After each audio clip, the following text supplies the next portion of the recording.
Welcome to episode 15 of Leaders of Enchantment podcast. Today's podcast guest is Russell Baker, who is the executive director of the National Dance Institute of New Mexico, otherwise known as NDI New Mexico. NDI New Mexico is a nonprofit arts education organization that aims to instill in young people the lessons of life success through lessons in dance, including things like hard work, perseverance, and health. What appeals to me personally about NDI New Mexico, despite the fact that I bring absolutely nothing to the table in arts and dance in particular, is I view the organization in helping young boys and girls develop the skill set necessary to strive for greatness, with dance merely being the vehicle for doing so. During this interview, Russell and I discuss his journey to becoming a professional dancer, a role that eventually brings him to New Mexico with NDI New Mexico, along with what his current mission is for the organization. So with that, I hope you enjoy this conversation with Russell Baker. Russell Baker, welcome to Leaders of Enchantment podcast. Thank you. It's great to be here. Before we dive into your background, maybe just give me a quick summary. Who are you? What are you doing today? All right. I'm the executive director of NDI, the National Dance Institute of New Mexico. I've been with NDI for 22 years. Quite some time. We're a statewide nonprofit organization that serves about 8,000 children a year through programs in public school and after school. And before that, I was a professional ballet dancer. And so I've taken my performing arts career and gone into a direction to help young people, to hopefully inspire them. I think the NDI program is pretty cool in part because it actually really isn't about dance when it comes right down to it. Yeah. It's about learning how to do something and getting good at it, learning how to practice and taking those skills and then hopefully inspiring young people to use that to find something in their life that they're passionate about and find their way through the world and maybe even make the world a better place. Okay, well, we'll unpack that. I do. I want to talk about how you and I got connected because there's a little bit of a funny story. So, we have a mutual acquaintance in Joni from Sunny 505. And, Joni's she's a funny lady. She's very direct, which I appreciate. And I think, I can't remember if she called me or emailed me, but she says, you need to meet with Russell Baker from National Dance Institute. And immediately I'm like, National Dance Institute? What? Because remember, you and I are opposite sides of the brain. I'm a tech guy, I'm an engineer guy, I love math, and I love sports.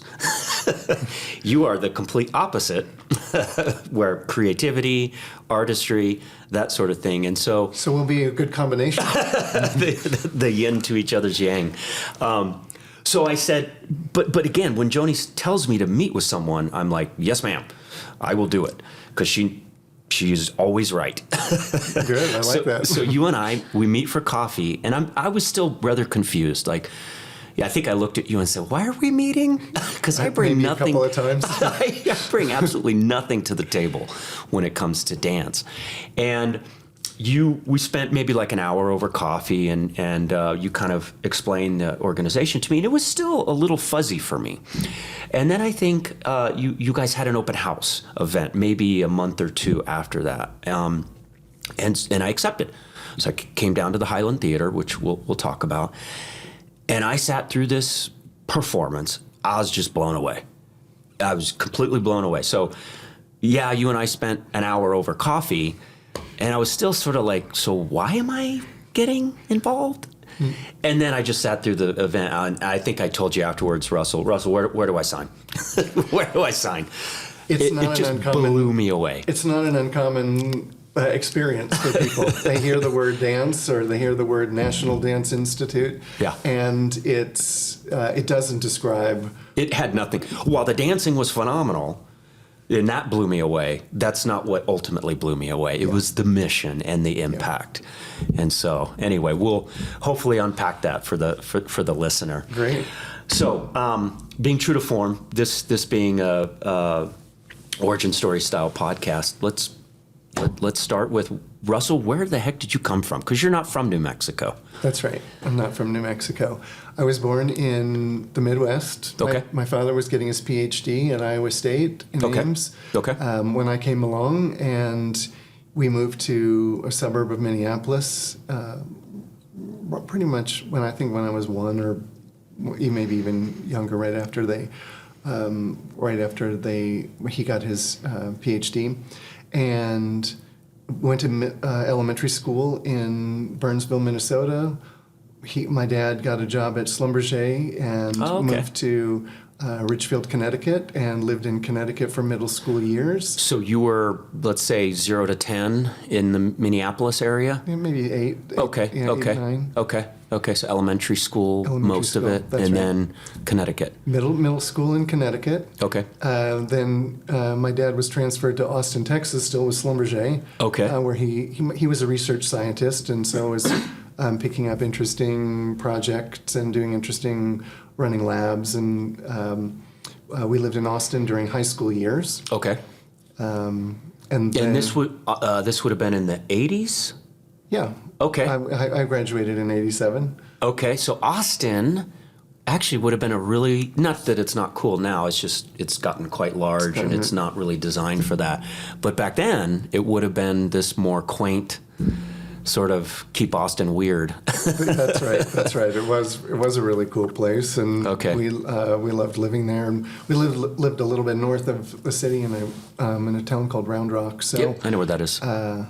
Austin was close enough, and my parents grew up in Texas. Their whole families are from Texas. So for my brother and me, it was like we're finally living in Texas. So you said your mom was from Texas originally? My mom and my dad both. Oh, both of them were originally. They were high school sweethearts, and grew up in West Texas. Oh, okay. Then got to UT, and then got to Washington, D.C., and other places, and career in college and all of that. And it sounds like he was technical. He was a mathematician. Oh, okay. And then was running research labs at. So he and I would have spoke the same language. Yeah, not a language that I find a little bit perplexing. But I often asked him to explain to me, what is it that you do? And about halfway through the explanation, I would realize, he'd lose you? I don't think I'm following this 100%. Let me push back on that, because I tell this to engineers all the time. Like, if you can't quote unquote dumb down what you're doing and explain it to your mom, explain it to a 15-year-old, you don't know what you're doing. Well, I think he did know what he was doing. No, again, when it comes to just sort of talking to the general public. Yeah, he was technical. And, engineers have a tendency to do a deep dive almost from the get-go. Yeah, and he was really, as a mathematician, one of the things that I learned was he was a highly creative person. And the high level mathematics that he was thinking about and the things that he were doing were incredibly creative. Yeah. And it would be easy to sort of think that those things they don't go hand in hand. No, but they do. Really do. It's like a circle, right? Yeah. It kind of completes itself. It's funny. I actually, the fact that your dad got a PhD in mathematics, I used to fancy myself really into math. And because, again, you become an engineer and it's very math heavy. But math, once you start to get high enough, it starts to get a little weird. And I think for me, it was differential equations. I was like, I'm out. Right. I think my dad ate differential equations for breakfast. Yeah.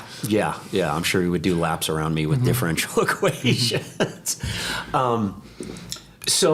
So graduated high school in Austin in the 80s. By the way, I have to ask, did you ever see Stevie Ray Vaughan live? I did, actually. You did? But it was in Poughkeepsie, New York, or somewhere in upstate New York. But I'm a big Stevie Ray Vaughan fan. Yeah, I mean, growing up in Austin in the 80s, how could you not? Exactly. That's awesome. I think I mentioned this about Austin being such a cool town. What was it like then in the 80s? Because, boy, has it changed now. You know, and I've been back, and it doesn't look anything like the Austin that I remember it at all.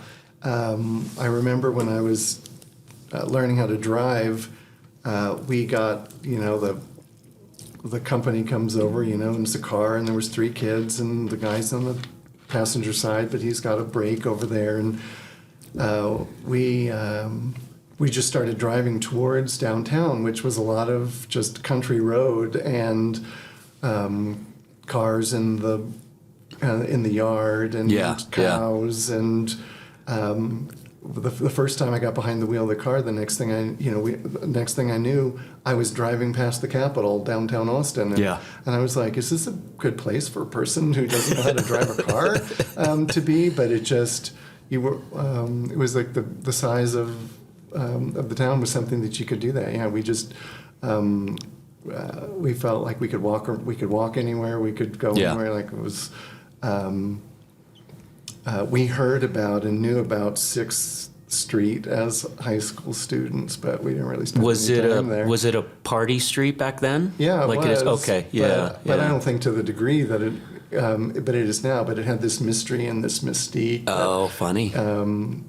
And so many people went to UT. So my parents went to UT. So I thought maybe that was going to be my place. Yeah. Didn't end up to be the case.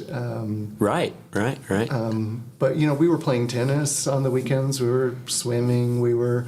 I was in the marching band, so I was having like a Texas high school experience. Where did you go to high school? It was called Westwood High School in Round Rock. Okay. And I graduated. Oh, that's right, because you were up north. Yeah. Okay. I have several friends in high school, in Austin. One of which, actually, their daughter's graduating from. Is it Austin High School? Sure. Is the one right there off along the river? Yeah. Yeah, she graduates from there this semester. Nice. So, you still maintain a lot of friends and family in Texas? Family. Yeah. Family. Okay. Yeah, for sure. Yeah. West Texas, Fort Worth, Dallas. When I left to go to college, my parents left and moved to Northern California For work purposes. Silicon Valley, and so that kind of became the new homestead. In a way. So Palo Alto, Menlo Park. My dad was running a research lab. He worked at Lockheed for a while and then was running a lab at a joint venture between Fuji and Xerox. Oh, okay. Well, now you're speaking my language. When did they relocate to the Bay Area? That would have been in '88. Oh, wow. So Silicon Valley was about to pop. Yeah. Wow. Okay. That would have been a fun time to have been in the valley. Now it's, in my opinion, it's a little over the top. But okay. So you originally thought you'd end up at UT Austin, but you didn't. Yeah. You went to a little school in the East Coast called Vassar. Yep. What prompted that? I think I had an idea when we lived in Connecticut. My mom did different things. My dad, was the career that we were following and moving around for. Yeah. My mom did something different everywhere we lived. She was a professional tennis player. She taught art education at the University of Minnesota. She, was an interior designer. She did a lot of different things. So a woman of many talents. Yeah, using her own degrees and kind of adjusting each place we moved. And one of the things we did when we were living in Connecticut, she was playing in a tennis tournament up that was on the tennis courts at Dartmouth University. And it was an experience of going onto a college campus and seeing something that looked somehow monumental. Yeah. And I was just kind of excited about it, just being on campus and walking around. And growing up in Minnesota, I'd spent time on the campus at the University of Minnesota, so my mom always would take me to the Union, or we would go down the drag, and so they were like kind of exposing me to this idea that college and university is a cool place, and I would see the students lying around and studying, and so seeing Dartmouth kind of gave me an impression of something that maybe I wanted to strive for. Okay. I didn't think that I was necessarily Dartmouth material, quite honestly. Yeah. But so finding Vassar College, like it was something way different than what my friends and what my family members were doing. Okay. But my family encouraged me to look around and try to figure out. And you're getting kind of bombarded by pamphlets and Sure. Brochures and different things from colleges and universities at that time. And there was something about Vassar the way they described like the small school environment, which felt sort of very opposite to UT. And yeah, so just for reference, because one of the things I love when I do research on people, so Vassar, I'd never heard of Vassar, so I go and pull up the Wikipedia page. 2,500 students. yeah, That's tiny. yeah. Typical class size was like 10 students, and you would sit around in a circle and you would talk. It wasn't like sitting in a gigantic lecture hall Yeah. and with hundreds of students. And I didn't have an experience like that. Westwood High School, I think, had 2,000 or 4,000 students. I mean, it was a gigantic high school. So your high school was bigger than your college? Yeah, way bigger, way bigger. So this just, I don't know, it sounded like, I think when I went off to Vassar, I had this feeling that I was going to discover who I was through the experience, and that they were going to encourage us to explore different things in terms of the subjects that you study. They didn't even want you to pick a major until the end of your sophomore year. Well, I was going to ask, it is a liberal arts college, and I know there are some versions of liberal arts college where there's only one degree. Vassar was not that way? No, no. So you had majors? Yeah, we had majors. I have a degree in English. Okay. And spent a lot of the first 2 years trying to figure out what was that major going to be, but tried a lot of things at that time, including one of the things that I tried was a ballet class. So I was going to ask, when did the performance bug kind of get you? Well, I was a musician and studied music from a really early age. Okay, what'd you play? I played piano for when I started when I was 7. My grandmother, sent the piano to Minnesota, so it was sitting there, and by the time I was 7... Did it go to Connecticut and then back to Austin? It did. It went everywhere. Okay. And it even made it to Palo Alto. Oh, it did? But there was a certain... One day it was missing, and then that's when I knew that home wasn't my home anymore. But I played piano from an early age, played in the band, and continued to do that through college. Okay. And that was kind of we always had to do a sport. It could be any sport, but the expectation growing up was that you're playing a sport, and I had So something physical and something creative. I had the music on. What was your sport? In the end, it was tennis. It was, okay. Tennis. But to get to tennis, I pretty much tried everything for 1 year. Tennis is the only one that stuck? Tennis was the one that stuck in the end. I did swimming for a long time. Do you still play tennis? I do. You do? Yeah. That's awesome. Do you still play the piano? Not so much. So again, piano, that's not dancing. So when did the dancing thing stick? So when I was at Vassar and the beginning of my sophomore year, there was a friend in the dorm who came from Boston, and he was on the lacrosse team, and his friends were kind of giving him a hard time about Vassar. Vassar was a women's college. Yep, I learned that. It became co-ed in 1969. Yeah, 1 year. Assuming Wikipedia is correct. 1 year before Yale became co-ed. But like some kids were giving him a hard time from home. Like Vassar's reputation as a women's college, or as many people would refer to it as a girls' school, lasted for a long time. In 1988, people still thought Vassar was all women. So even when you were attending there and you would tell people you were at Vassar, you'd get funny looks? Exactly. Okay. People were wondering what's this decision, or why would you do that? And they didn't understand the rich traditions of academics and intellectual pursuits and history Yeah. that the college has. And and really how special, like really what a special place it is. A beautiful campus and really inspiring professors and instructors. So my friends, my friends, you know, the kids from home were saying, like, what are they teaching you at Vassar? Ballet? And his response was, I could take a ballet class at Vassar if I wanted to. They would be okay with that. Good for him. They would say, yeah, you should try that. Yeah. So then, of course, you can imagine what comes next. His friend said, we dare you to take a ballet class. So he showed up and he was like, I'm signing up for ballet because I'm going to prove to all these knuckleheads. I'm going to show these guys, that I...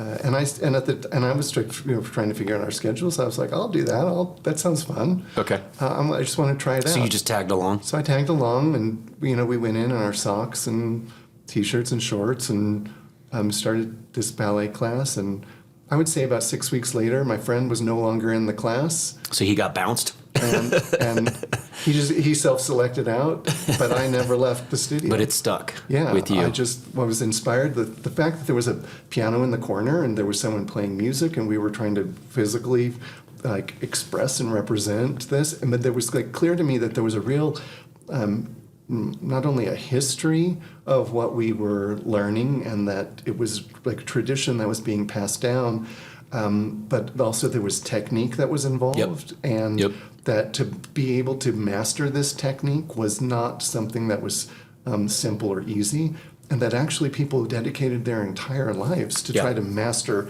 this technique. And the environment was, I mean, it was a beautiful studio with these leaded glass windows, and again, the music was there. And this was on campus? And this was, on campus in a beautiful old building.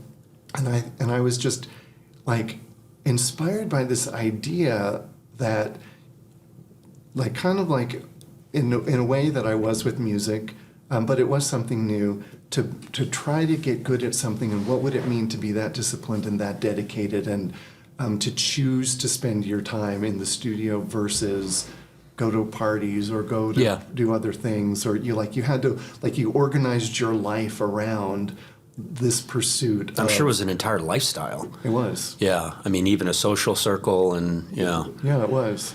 So I continued to play in the orchestra. I continued to take lots of different other kinds of classes at Vassar, but at first it was just for fun. And then lo and behold, senior year comes around, and I'm trying to now figure out, kind of feels like pretty last minute, what am I going to do next? And as I was looking around and I was asking people and talking to professors, like, maybe I'll be a musician, maybe I'll do this. I wasn't getting a lot of encouragement in some other areas, so I went to my dance teacher and I said, maybe I'm going to be a dancer.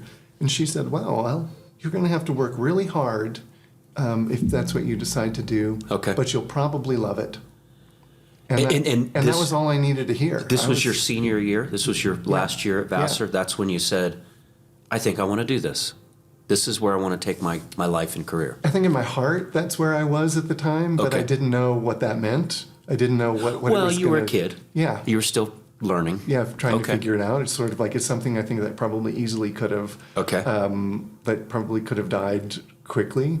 But, I moved back to California, I moved home, was trying to figure out what to do. But So you graduated, you moved back in with your folks in the Bay Area. Yeah. Still thinking, I don't know what the heck I'm going to do when I grow up? At the time, it was like that. I think I was seeing what I liked to do and a career as two different things that were going to be two different parts of my life. Yeah. And it was at some point within that year that I said to myself, if what you really are passionate about and are trying to spend all of your free time doing is like that, like, pay attention to that. Pursue that as the thing that you want to do, and especially now is a time you can try that, because when 10, 20 years from now, at the end of your career, that's not going to be an option. Yeah. So that's how I got to the University of Utah and the ballet department there. So you went into Did you have a gap year while you were kind of thinking? It ended up being about part of a year. It wasn't a full year. What'd you do in that year? I worked at for a headhunter in Palo Alto who was. So you were a recruiter. I wasn't really the recruiter. I was more of the office. The office assistant, helping support the recruiters. Okay. But I was Xeroxing a lot of resumes, and I was learning about what does it mean to look for a job, and what like you said, like Silicon Valley was starting to explode. So who was looking for different kind of computer expertise or background? Well, that is kind of, because this would have been like 90, 91? 91. Wow. So you were right. That's fascinating. Working for a recruiter in Silicon Valley in 1991. That's something. I didn't know what it was. Well, you didn't know it at the time. Yeah. But in hindsight, wow. Exactly. You were right there. Exactly. That is fascinating. So while you're supporting a recruiting firm, you're also this epiphany, I'll call it an epiphany of I'm going to align my professional pursuits with my passion pursuits. And then that drove you to University of Utah. To a ballet program. Yeah. Tell me, so presumably there are multiple ballet programs around the United States, probably not that many, I'm assuming. Or there are some that are, I think, more well known as being respected for the training and the and the kind of experience that you have. Considered pretty top notch? Utah would be I think at the time anyway, it was the best that would be on the west part of the country. Really? And then there's some Indiana University was really well known at the time, and now there's even more. Okay. But at the time, the program at the University of Utah was the first dance program founded at a university, and it was founded by the man and the brothers who started the first ballet company in the United States of America, the San Francisco Ballet. So we're probably talking late 1800s or early 19? No, I would say, the 1900s. I don't know. I can't remember the exact year. Okay. Having a master's degree in ballet teaching and choreography, I should know the exact date, but that's okay. I forgot everything I learned in college too. I left those dates behind. But the idea that I could spend all day, every day in the dance studio was how I thought I was going to get good enough to get into a company, because my parents were really supportive of, explore and follow your passion and do what you want to do, but you also have to make a living. You do. And that, like not making a living wasn't one of the options. So I was trying to figure out how to translate this into a future job. A paycheck, yeah. Exactly. And health insurance and... all that mundane stuff. All that good stuff, exactly. So, that was my goal, in showing up in Salt Lake City. And I had a clear idea from some professors, like, if you can get into a company before you're 25, you have a shot at it. But if you don't, you should probably let that dream go. No kidding. So it's a young man's, young woman's sort of industry, for lack of a better word. Definitely. Interesting. Yeah, definitely. Okay. And if you're at the highest level of performing in a dance company and you're a woman, which is it's much more competitive for the women because they're in more demand. Because there's just so many people that are interested in it. That are interested. Okay. And there's not that. There's only so many spots. Exactly. And you have to, in a ballet company, women are dancing on point. So they have to really, perfect the technique of dancing in a point shoe. So for a woman to get into a company, you're trying to get in when you're 18. And if you're not getting in when you're 18 or before you're 20, you're probably not going to get in. You're finding another career. For men, there was a little bit more leeway, and especially 30 years ago when I was trying to do it, that was possible. Okay. So you literally got a master's in ballet? I got a master's in ballet teaching and choreography. Okay. And was, I was taking the dance classes and participating in the performances while I was also learning to be a teacher, while I was also learning to be a choreographer, and to help pay for all of this just kind of like on a day-to-day basis. I had a job working in the theater where I was laying the dance floor and cutting the light gels and opening and closing the curtain and working kind of in the backstage environment. So I was sort of getting a picture of how the full system works. Exactly. Exactly. Yeah. That's right. Okay. So you graduate, and then again, according to your LinkedIn profile, you spent a decade in Kansas City with the ballet there. Yeah. So first of all, how did that opportunity present itself? And then is it normal to stay for such a long period of time with one organization in the ballet world? Good question. The way I got to Kansas City was through that backstage job that I had. Okay. One summer, there was a festival, a national dance festival that was happening on the campus of the University of Utah, and all these companies were coming through, and they needed the workers, and so the graduate students were the workers, and they had really, sort of explicit instructions, like be professional, and we were on headsets, and when one of the companies came through, we got to know each other, like the stage manager and the production crew, someone who ended up in Kansas City. Okay. And who, when they had a need for a male dancer unexpectedly in the middle of the year, and they were having a hard time identifying someone, this friend of mine said, I know a dancer in Salt Lake City, Utah. I got a guy. If you call him, I bet he'll get in his car and be here tomorrow, which was pretty much the case. So they called you, you said, I'll be there in 24 hours. It was a little bit more complicated than that, but more or less. Okay. And I ended up there just, for 6 weeks, and then 6 weeks turned into the rest of the year, and then dancers are hired on a contract basis year after year. And an annual contract? Yeah. So you renew every year? Yeah. Okay. And it's, it's more like an 8 or a 9 month contract, really. Okay. So you're spending part of the year just trying to figure out how to make ends meet. Yeah. And a lot of dancers, have short careers. They, at some point I had read that the average career of a ballet dancer was 3 years.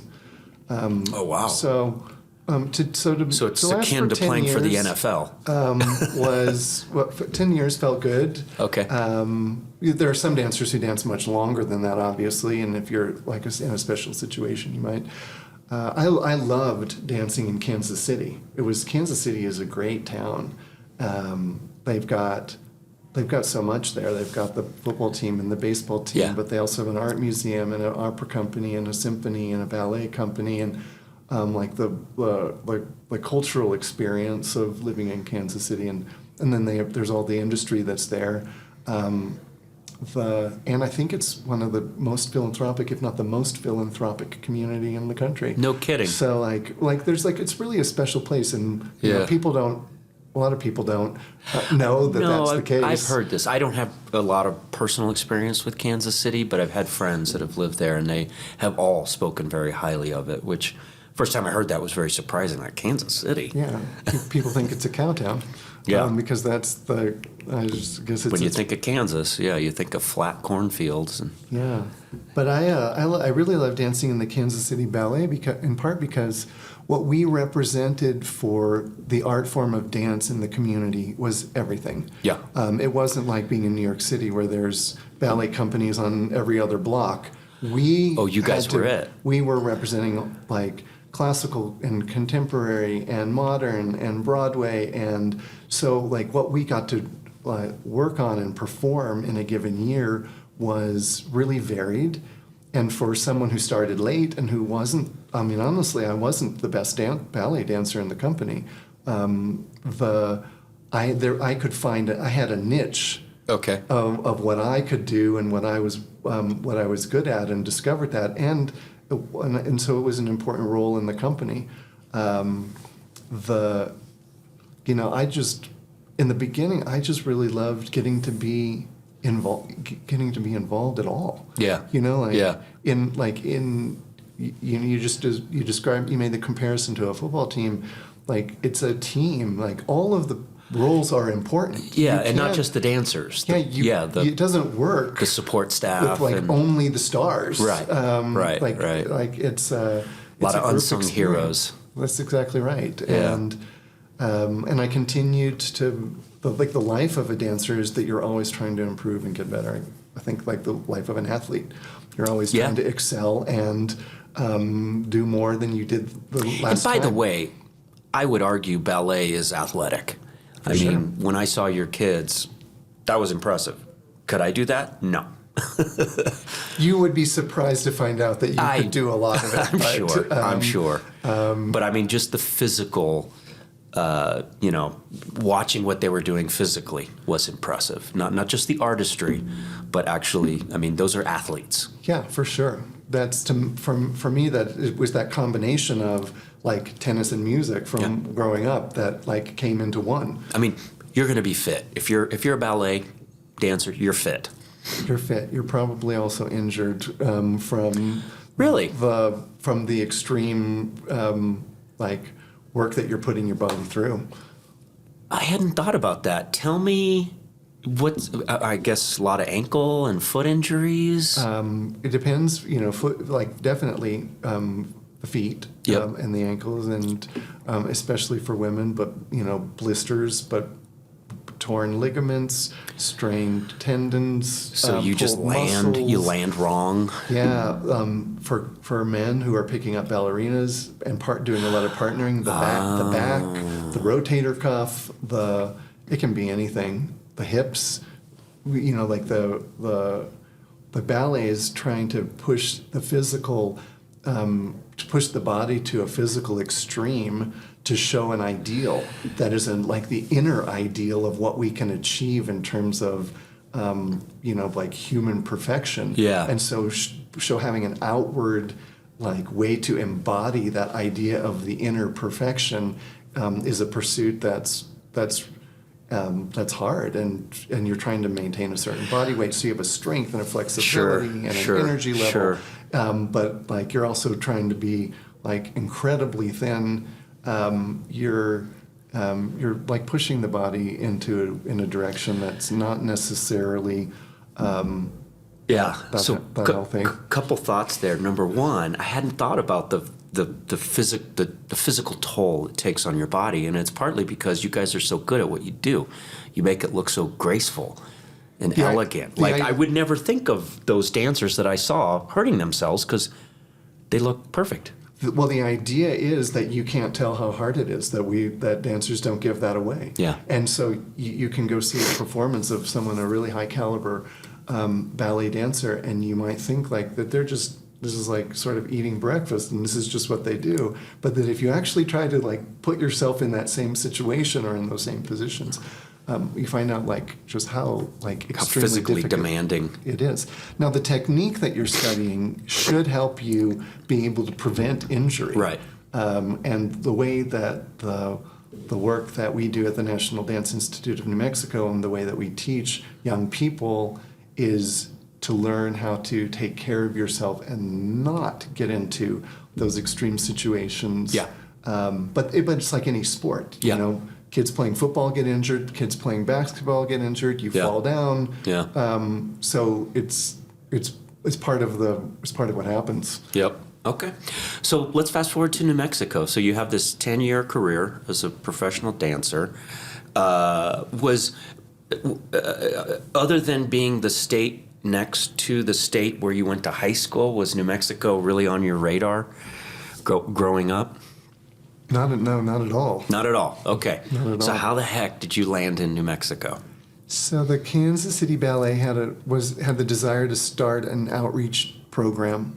They had a company of dancers that were performing 4 times a year. They had a school where they were training young people to be dancers. And then they wanted to develop the community side of their work, that they were offering opportunities to young people in the community outside of the students that were in their school. Okay. And so they had a grant to send 2 people to Santa Fe, New Mexico, to NDI's teacher training program called Teaching Excellence. So the National Dance Institute New Mexico. So it did predate it. You're not a founder. Correct.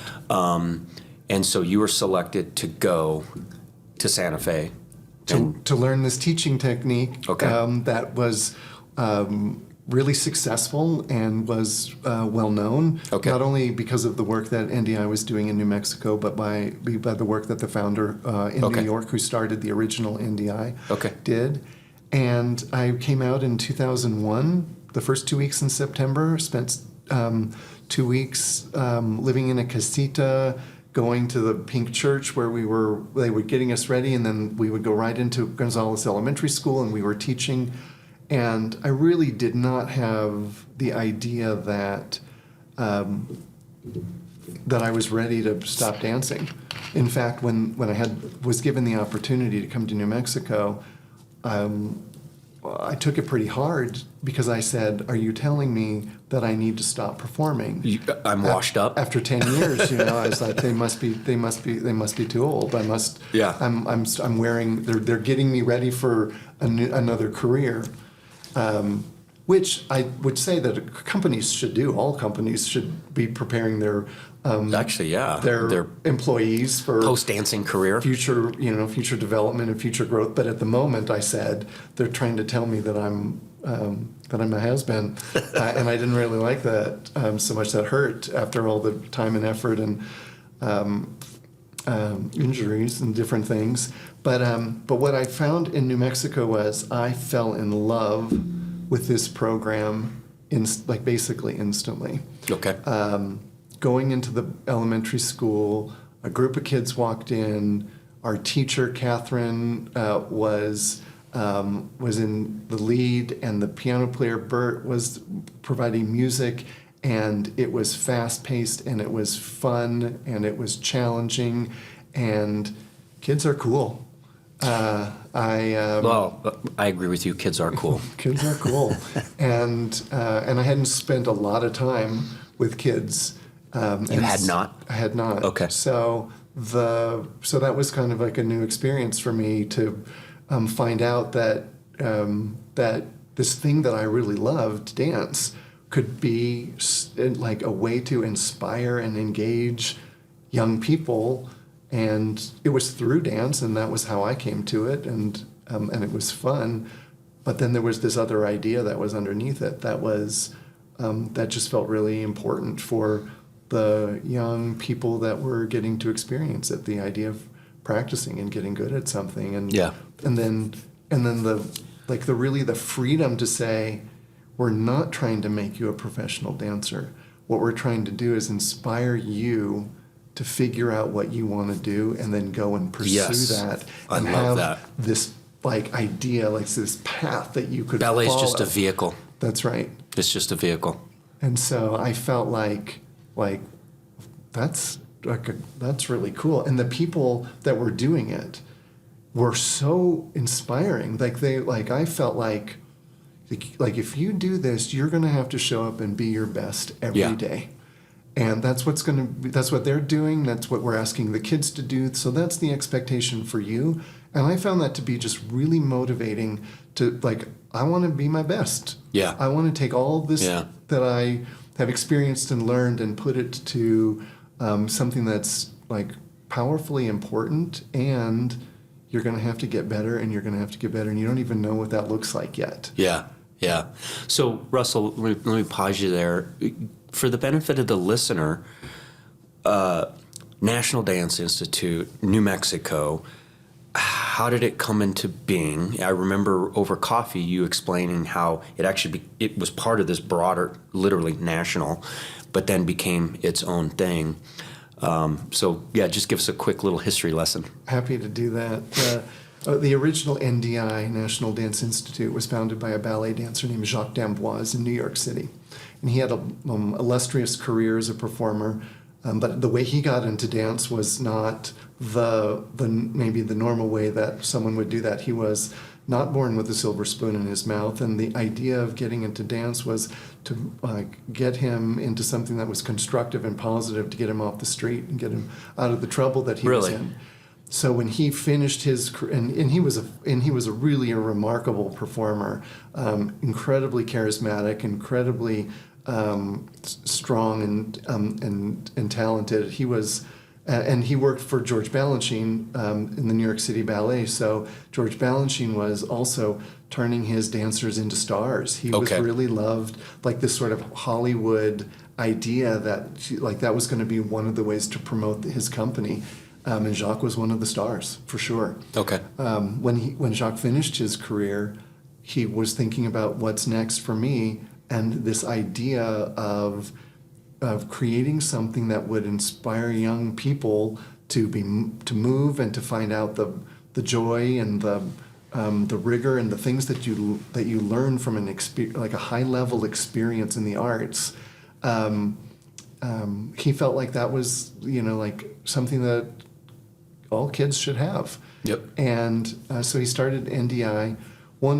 He was recognized. He's been recognized in a lot of different ways for that work that he did. There's a film, that short film called "He Makes Me Feel Like Dancin'" that won an Academy Award. He won a MacArthur Genius Fellowship. Oh, really? And wow. With some of the money from that award, he bought a home in Santa Fe. And why? Why Santa Fe? Just the way I understand it, and I'm not an expert, but the way I understand it was that it wasn't going to be an opportunity for him to have that break that frees the mind to be creative and to inspire future ideas, his future creative growth. And give us a date. When did the... That would have been the early 90s. Okay. Is when he physically moved to Santa Fe. Yeah. Yep. I want to say it's going to be around 1990 or 1991. Okay. And when he came out here, he was such a energetic and highly creative person. He wanted to work. Yep. Taking a break from work was the idea, but then that was hard to do. So. It sounds a lot like myself. Yeah, he would find himself looking for a group of students, and people found out that he was in New Mexico, and they were interested in having him teach. So they would do little residency programs. The beginning of the school year, he would bring the teachers out from New York, Catherine and others, and they would go to Silver City and teach for 2 weeks, or they would teach at a school in Santa Fe, Larguete Elementary or Connie Elementary or Alvord Elementary for 2 weeks. They would do this, they would have this experience, and it was inspiring and fun for those teachers, and to be in New Mexico. We know people love that. Well, it is inspiring. Okay. But then they would pack up and they would all go to New York and they would run their program. Yeah. And one year. But he stayed. He went back. Oh, okay. But one of his teachers, Catherine Oppenheimer, one year said, I think after Catherine Oppenheimer, any relation? To the Oppenheimer of associated with Los Alamos? No.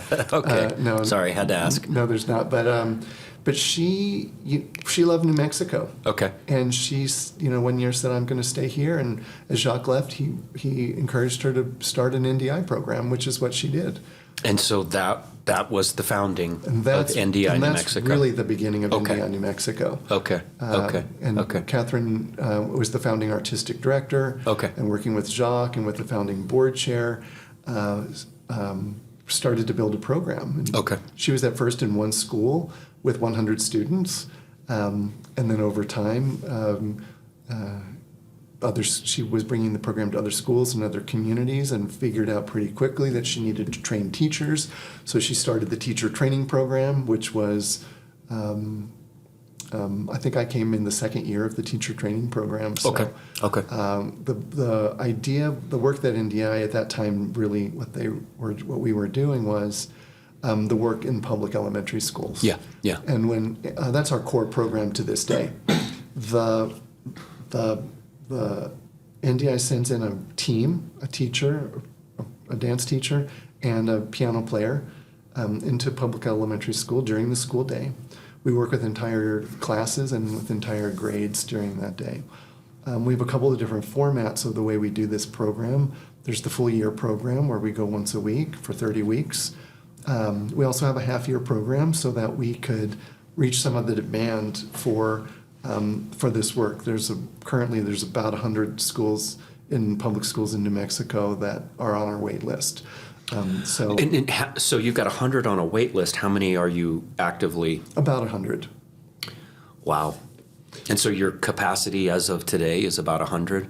That's what you can manage? Okay. 100 that with all of the programs that we do, about 100 schools around the state. Okay. And with the after-school programs that we also operate. Okay. So there's Okay. a variety of programs.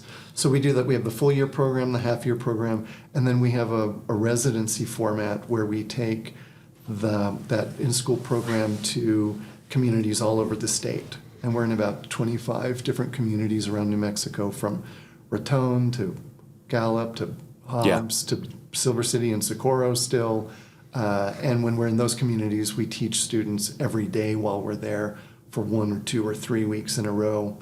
All of these programs are like built on this idea that that we're asking kids to learn a form of dance we call street jazz. Street jazz? Street jazz, yeah. Okay. You know, you wear your sneakers, whatever you wear to school, just no special costume. Yeah. But it's really a pedestrian form of dance that's running and jumping and clapping and stomping, and the idea is to do it with precision and to do it with energy, and while we're teaching that, what we're really teaching is what we call the core four: work hard, do your best, never give up, and be healthy. Which, by the way, has nothing to do with ballet. Those are lessons for living a good life. Exactly. That's that's the. Yeah. I think of what the NDI program is, like a really unique combination of performing arts, physical fitness, and youth development. Yeah.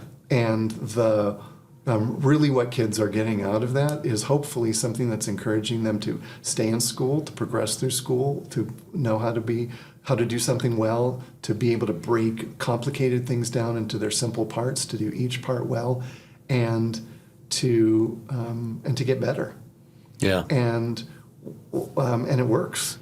And kids are inspired by it, and it's fun. I saw it with my own eyes. Yeah, I mean, like we love music, and the piano player is playing this really cool, fun music, and we use a lot of games when we're teaching, so it doesn't feel like you're like learning something that's hard, even though there's a challenge. And we bring out elements of like the learning in different times, but the number of times when kids will come in, and oftentimes it's boys, and they'll start off on the first day saying, I'm not going to do this. Yeah, I can imagine. This isn't happening. I'm not dancing. 12-year-old Doug Campbell probably would have reacted the same way. Maybe so.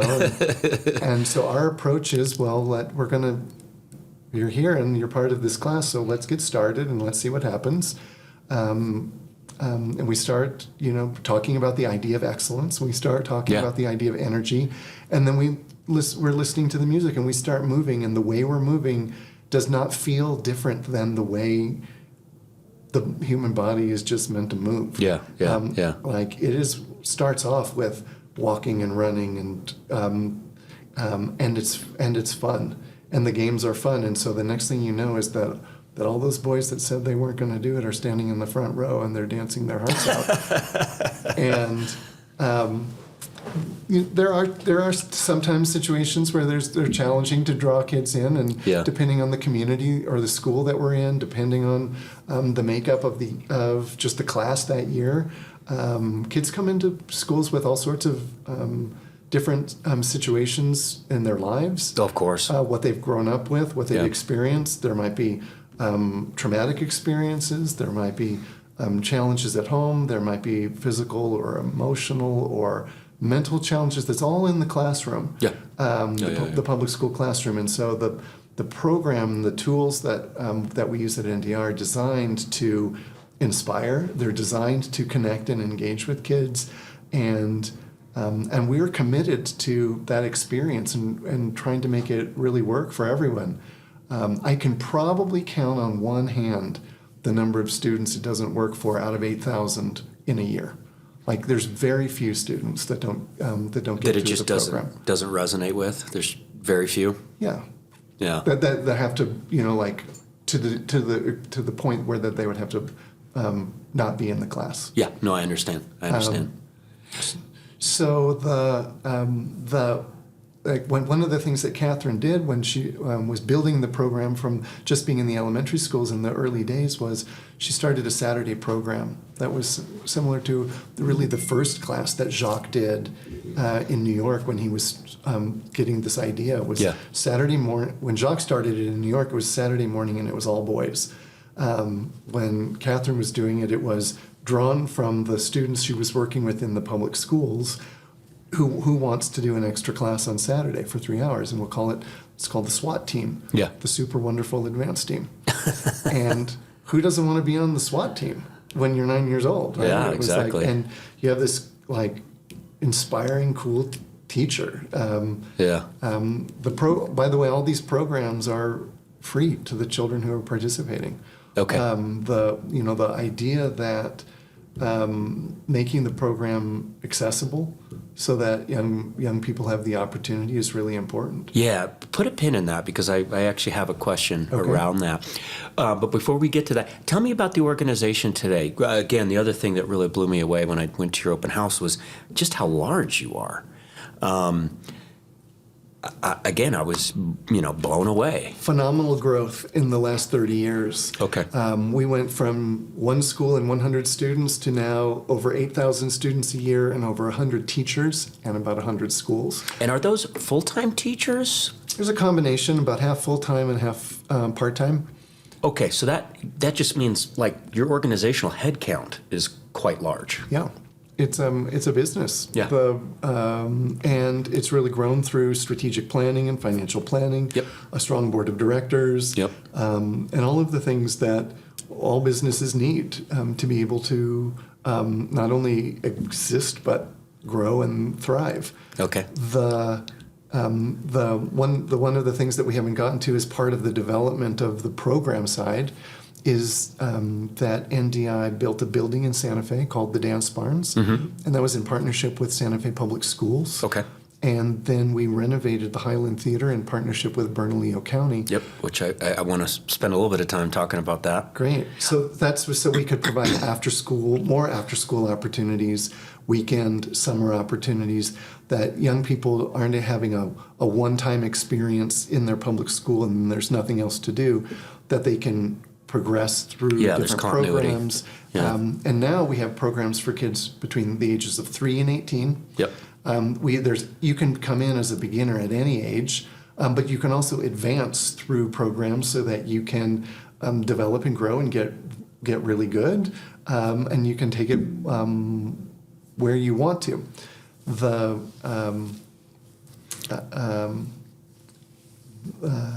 We like I said, we work off of a strategic plan, so we're thinking about like what are the next chapters for NDI? What's the next 30 years? Where are we growing? Yeah. What did like young people need? What do schools need in terms of partners?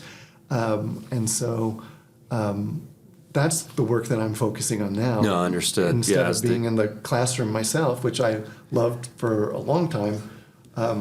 Yeah, but somebody's got to run the joint. That's right. Tell me how you're funded. And by the way, you guys have a Wikipedia page. And there was one quote that really stood out at me. It says, quote, "Fees for its after-school programs operate on a sliding scale basis, with many students qualifying for free tuition based on parents' income," which you mentioned accessibility, which I'm a huge fan of. So how does that work? So presumably if I have sufficient means, I could just pay a fee for my children to attend. But of course, that wouldn't necessarily be accessible to every New Mexican.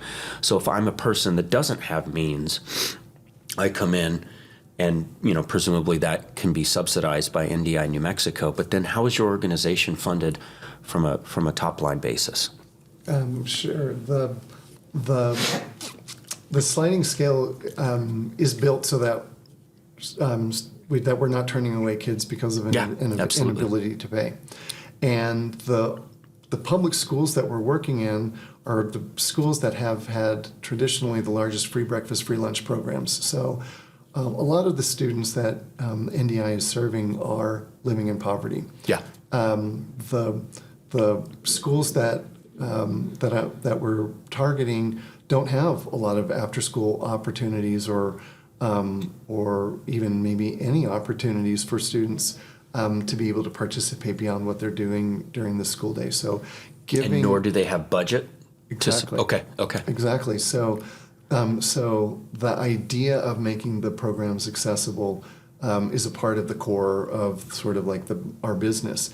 Yeah. As a nonprofit. I love it. But my question is, how do you do it? Yeah. So our as a nonprofit organization, our what we take on is the funding of the programs that we're providing, and that we are raising the money through the private sector, through government partnerships, through earned income, through the different means that a nonprofit organization raises funds. So a combination of philanthropy, grants, federal and state, or just state?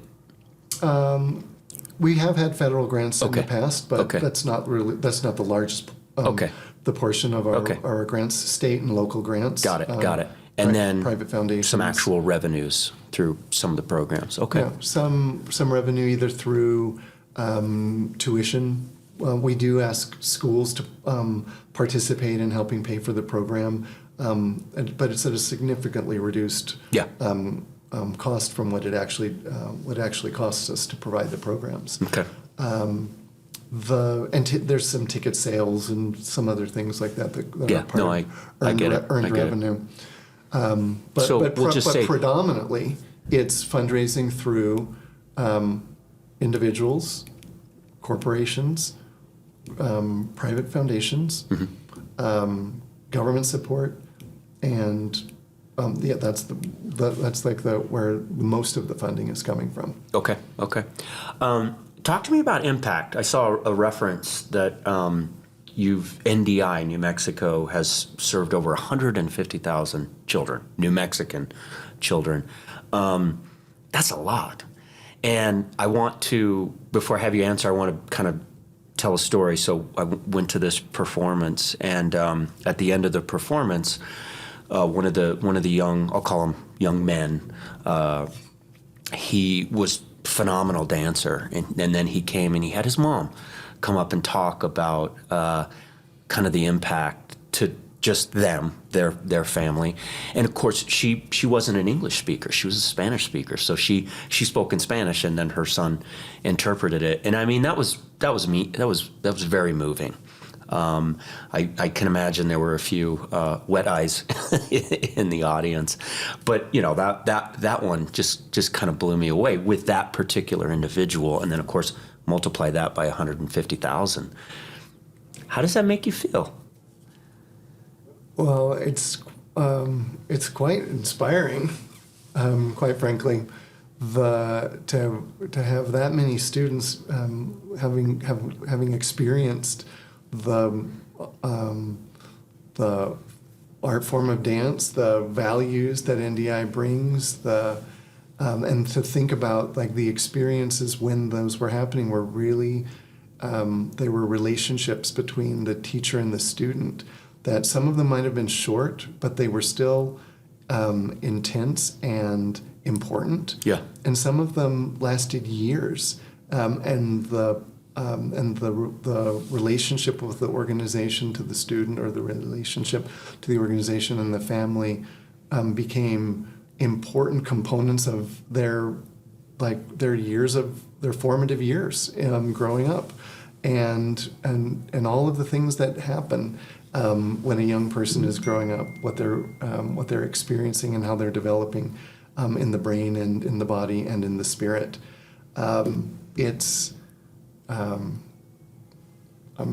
proud to think that as you should. That we've had that reach, and that it started small and it grew over time. So if we're able to continue doing this work in the next 30 years, we'll serve more than another 150,000 kids. How many times are you shopping in the grocery store and one of your former kiddos comes up to you, Mr. Baker, Mr. Baker? By the way, are you called Mr. Baker?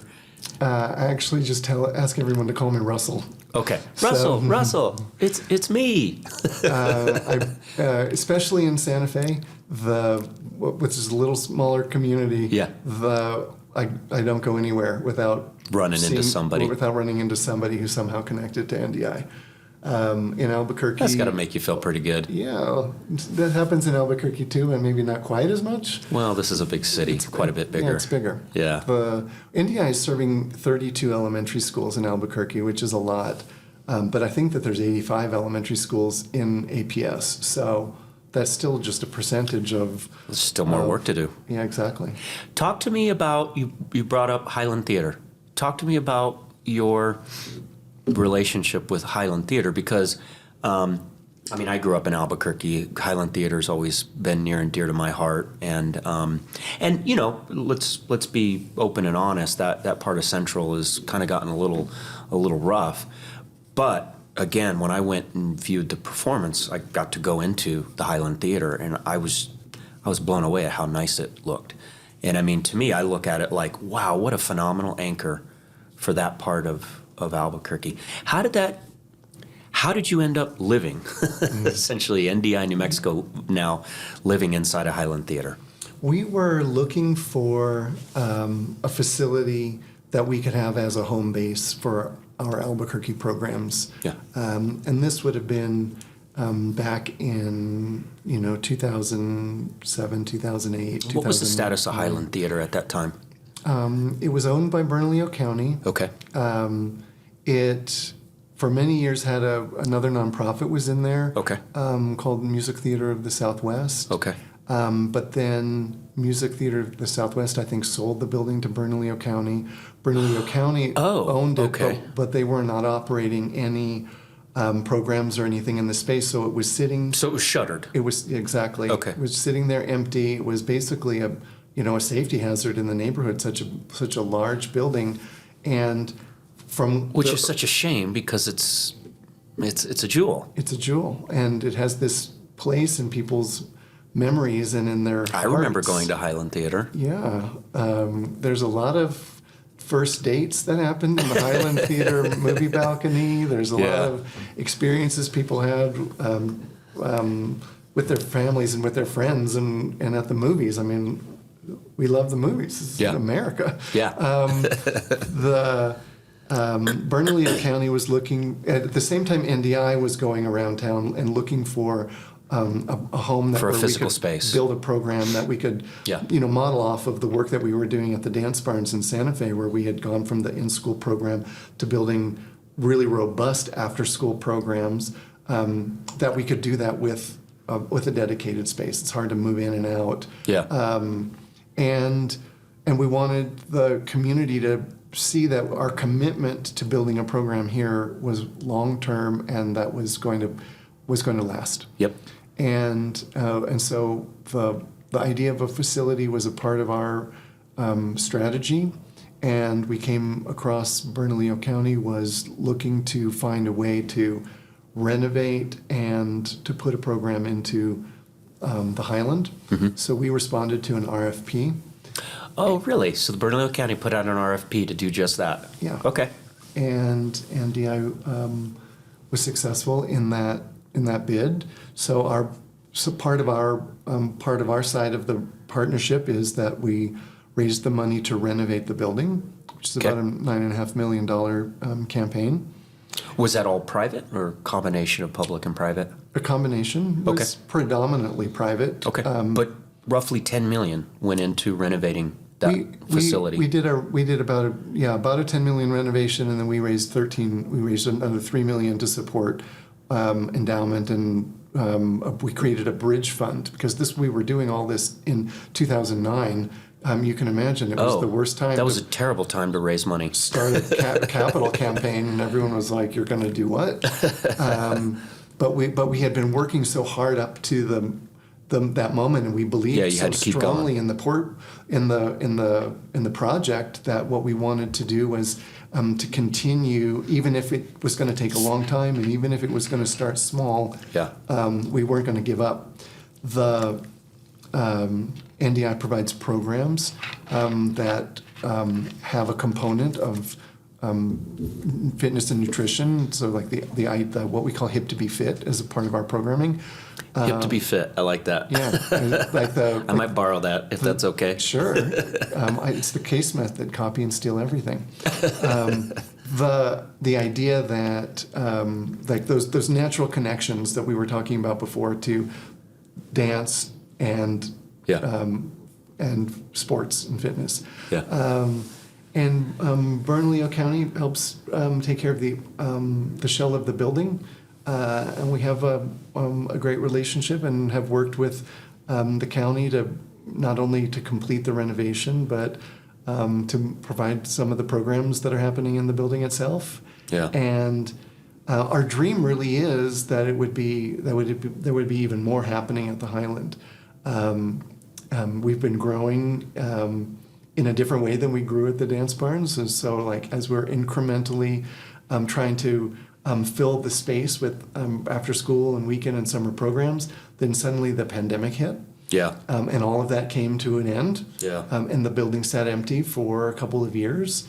NDI continued to provide programs during that time, virtual programs, Right. and trying to stay connected. But obviously for our youngest students, that doesn't work. Yeah, There's exactly. not a virtual dance class for 3 and 4 year olds.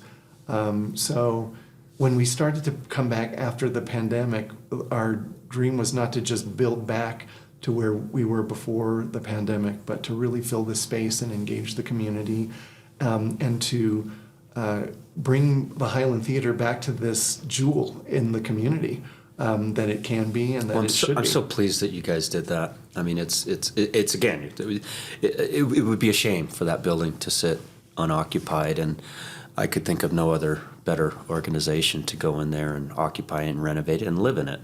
And I had the pleasure of walking around and viewing it, and it's very impressive what you guys did with that facility. So, what's next? What's in the hopper for National Dance Institute New Mexico? Well, I think building on the program that we're doing at the Highland is one of the things that we're committed to, and finding ways to expand our programming or expand our connections into the community. So more schools. So More kids. It could be more schools, but I'm thinking more in the actual facility itself. Like the facility can play a role in how a neighborhood is has a vibrancy and a safety element to it. No, absolutely. And yeah. that, like as you just You guys are akin to an described, anchor tenant. we want to learn how, we want to figure out how to be a partner with other entities, whether they're governmental entities or a combination of government and private, and to help this part of Albuquerque rise up. Yeah. Like just lately we've been reading out in the newspaper how different businesses are closing along Central, and that does not help. Yep. To create an environment where kids will thrive, but also that it's like the part of town that people want to spend their time. They want to go. That the idea that through partnership that we could be more than just NDI, and that the work that we do is not just within the walls of that building.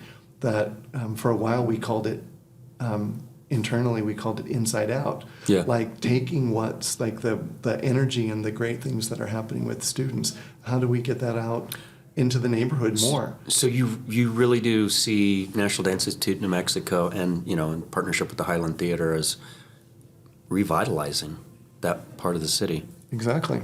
Okay. I think we can play a role. I mean, Yeah. we can't do it by ourselves. No, of course not. But I think we can play a role. Yeah. And we want to learn, and we want to hear from the people that live and work in that neighborhood, and we want to ask people that are part of the community to be a part of helping make that happen, because we know that's the only way that it can happen. Yeah. And the concept of creative placemaking is that an arts organization can be a catalyst, and that with a facility that's like an anchor facility that's part of the neighborhood sector plan, that can be positive, but that it happens through partnership and through working together. Well, so we're bringing movies back. You are. The Highland Theater was built 75 years ago, so we'll be celebrating the Highland 75th birthday this summer with a community day. We're working on some community art projects that to bring people in. We want to do a history project within the building itself, so that we're kind of celebrating the Highland Theater. That's cool. Past, present, and future. That's cool. So that's some of what we have. Okay. Okay. But we do work off of a strategic plan, and we do have ideas for how to build and grow the program. And one of them that I'm particularly excited about is the students. There's a path that kids can take through NDI's programming, but when you get to a certain moment in the path, to stay with the program, you pretty much have to commit to, I want to study dance in a serious way. Yeah, that makes sense. 4 or 5 or 6 days a week. Yeah, the natural progression. Yeah, and for the students who want to do that, we have that program. But I think that we can continue to have programs for high school students that are encouraging community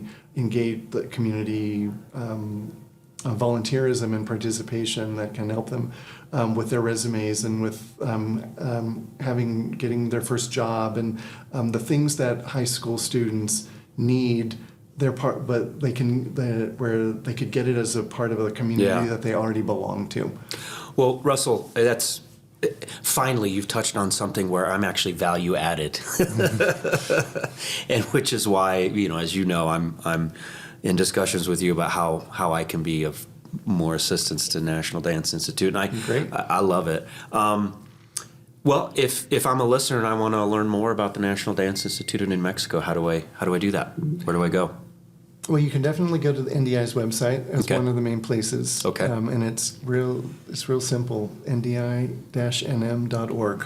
Okay, ndi-nm.org. But I really want to invite people to find out more about NDI and to come and see a performance, to come visit a class, to volunteer. And those performances are announced on your website? Yeah. Okay. Okay. Yeah. Well, we also, we're publishing information in the newspaper and on the radio and through social media. So there's other, we have a mailing list. Okay. There's ways for people to find out and to be able to participate and to support the work. Okay. Well, I would encourage everyone to take a deep dive because it's a phenomenal mission, and if it can appeal to this dorky engineer jock, it can appeal to just about anybody. I love that we caught your attention and that you stuck with us long enough to not just write it off because of our name, but the truth is, I think nonprofits can help solve deep and intractable issues in the community. Absolutely. And so I hope that people will be interested in NDI, but all of the nonprofits in our community are helping do important things. And when people support our work and help make that possible through volunteering, through donations, through just the word of mouth kind of support is important, and that it's not the kind of work that's just extra and on the side. It's really important. The nonprofit. Yeah, I mean, your people aren't doing this for a paycheck. This is scratching an itch for them. This is investing in the community. Well, the people that work at NDI are mission driven, and they have to make a living. No, I understand. So like this idea about how to support nonprofits in the community is really important, and I ask people to ask us questions and look at our financials and expect us to deliver on what we say we're going to do. But then hopefully become a long-term friend and a long-term supporter of the work, because the kind of work that we're doing can't be solved in a year. No. And so we're in it for the long haul, and so we ask people to you need find partners out about to also that. be in it for the long haul. Well, That's right. Russell, thank you for you. coming on to Leaders of Enchantment podcast. Thank you very I think much. with that, we'll call it an episode. Great.